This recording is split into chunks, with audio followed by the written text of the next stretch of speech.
Vado. Buongiorno a tutti. Allora, quest'oggi facciamo una ricetta velocissima, facciamo le patate al forno. Per chi ha già visto la ricetta delle patate fritte, sappiate che non è così lunga e tecnica come le patatine fritte. Invece in questo caso, per ottenere una perfetta patata al forno, dopo anche qua 1000 prove, è molto semplice. Che cosa dobbiamo fare? Allora, innanzitutto prendiamo le nostre patate, le peliamo, non c'è bisogno di immergerle in acqua né niente, le peliamo, le tagliamo a dadine, adesso vi faccio vedere come, abbastanza grossi. Poi portate il forno a 220 gradi, 200-220 gradi circa. Poi vi faccio vedere un attimo il taglio della patata. Allora, prendete una patata, la pelate, la tagliamo a metà. Poi ripeto, qua tagliatela un po' come volete, però io vi faccio vedere. La tagliamo in 3 parti e poi a sua volta facciamo dei tagli trasversali, quindi otteniamo i nostri cubetti.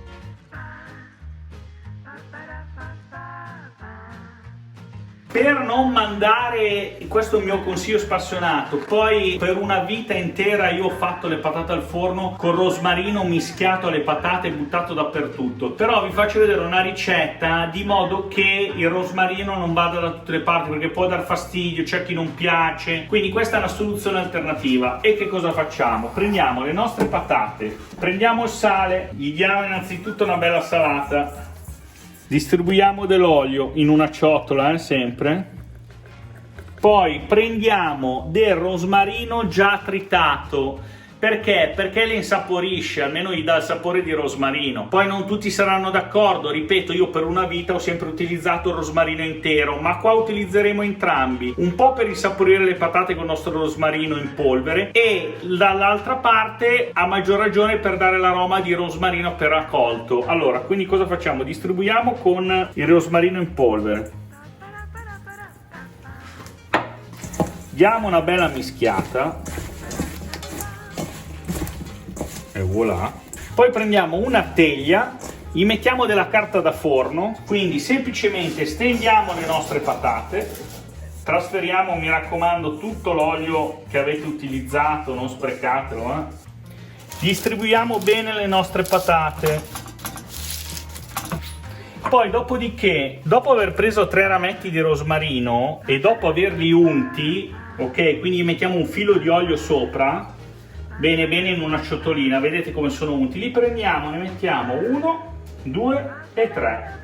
Buono, adesso li andiamo a infornare, ci vorrà circa 3/4 d'ora, adesso dipende dalla pezzatura, quindi a seconda di come le tagliate, se un po' più piccolo o un po' più grandi. L'importante è che dopo circa 3/4 d'ora iniziate ad andare a vedere come sono le patate e a metà cottura circa vedete se c'è bisogno di girarle un attimino. Io solitamente con la carta da forno non le giro neanche tanto perché sotto formano quella crosticina fantastica tipica delle patate da forno, quella croccantina, no? Leggermente bruciacchiata, non troppo, leggermente, che è proprio la perfezione. Allora andiamo a infornarle.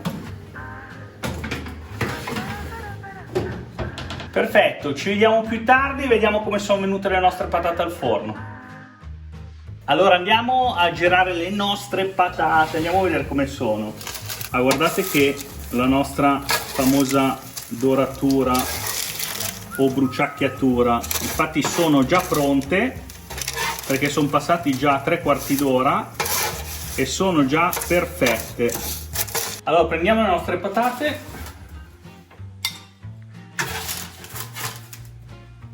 le assaggiamo, guardate che bello.